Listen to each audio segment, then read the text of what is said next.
Eskerrik asko Jesus, eskerrik asko alkate, jauna, eta mi esker hemen egotetxe den hori. Esan dako bezala,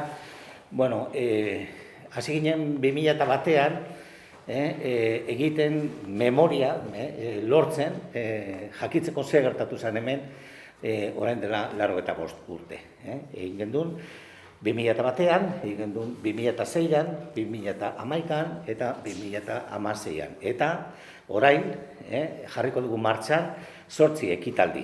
Izango diaz, ekitaldiak, hitzaldiak, klarion tailerrak, izango diaz komiki baten aurkezpenak, ibilaldiak ere bai, biratuak, eta 8 artean, pizkat denetik eukiko dugu. Jakingo dugu, ze gertatu zen hemen, agostutik, 1936tik, ze gertatu zen bombardeaketarekin.